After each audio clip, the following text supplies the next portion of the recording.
James Harden to the Cavs is a pure win now move, right? So Cleveland gave up a younger guard to get a proven playmaker who can run the offense and then let Donovan Mitchell focus on killing as a scorer.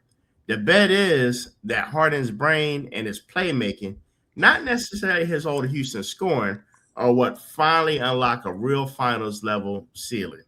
What are your thoughts on that? It's a win now move, but it's a must win move because we've seen the pattern with James Harden is that eventually he's going to get tired of the team he's on. He's going to stop liking some dynamic. He's not going to like living in Cleveland. He's going to say, the wind was blowing from the east instead of the west in Lake Ohio this week. And so I want to trade. So you have to win this year.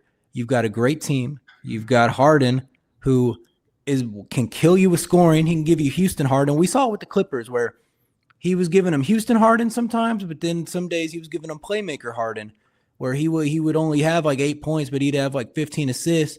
And then other nights he's giving you 30. So he can still do it all on the court. I'm joking around a little when I talk about his attitude, but he can still give it to you on the court. I think Donovan Mitchell's your lead dog. We know he's instant offense. He can score from anywhere on the court. Then you got like your defensive anchors, your big men, Mobley and Jared Allen. And of course, Allen's more your played down low on offense. Mobley, he's going to play like a stretch four on offense when he's out there with Allen. But you've got all of the pieces. You've got the shooters around them. You've got who is it out there? Who am I thinking of? A white guy. Oh, he's not even playing. Sam Merrill shooting 45% from three.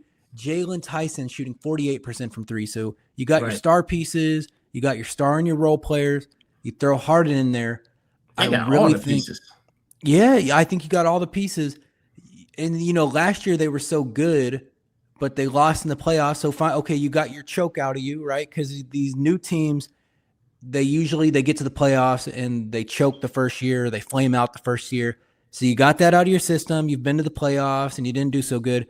Now you have the pedigree. You're going back to second year. You got Harden.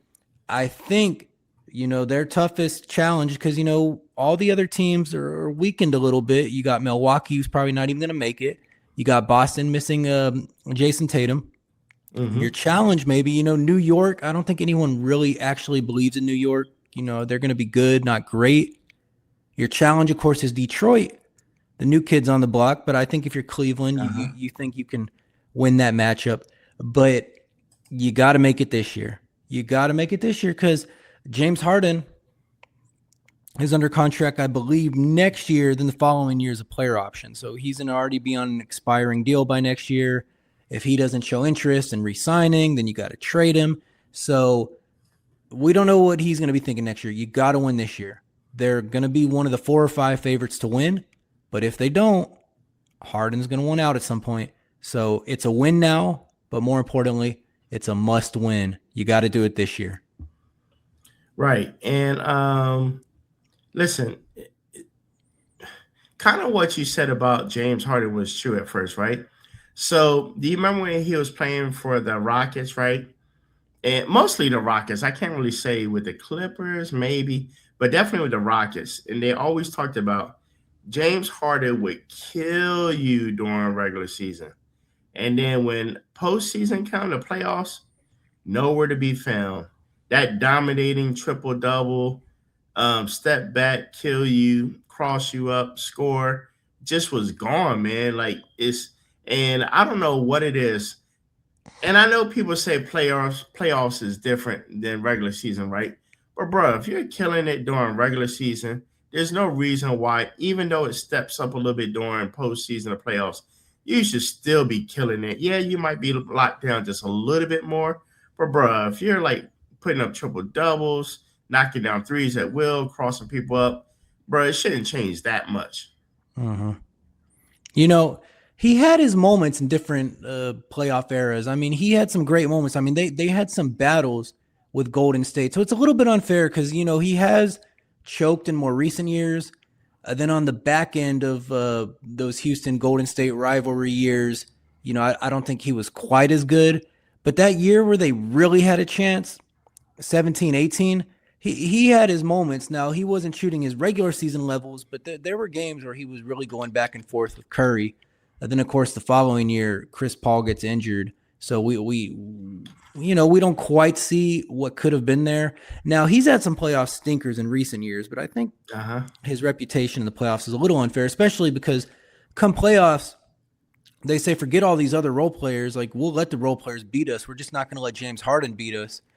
And at Right. different points of the Rockets teams he was on, he was let down by his teammates to some degree, but he's more than paid that back by letting down many of his teammates since then. So it's an even thing, but I think he's a great player, and I think when you give him another great player like Mitchell, you take some pressure off of him in the playoffs, and you give him a chance to get comfortable, acquaint with the offense. Uh-huh. Some days Mitchell can take the lead. So I really like the fit, but you just don't know. You got to win this year because it's going to be, one day Harden's going to wake up and he's going to go to a Cleveland Browns game and he's going to be disgusted by what he sees and he's going to request a trade. Or, Yeah. it's going to be he's going to wake up. It's going to be 26 degrees in Cleveland for the 330th day in a row. And then he's going to start thinking about his home in LA where it's 75 degrees and he's going to want to trade. So you got to win it this year if you're going to do it. And then maybe you do it this year and he wants to stick around. And then maybe next year they recruit their buddy LeBron. That's the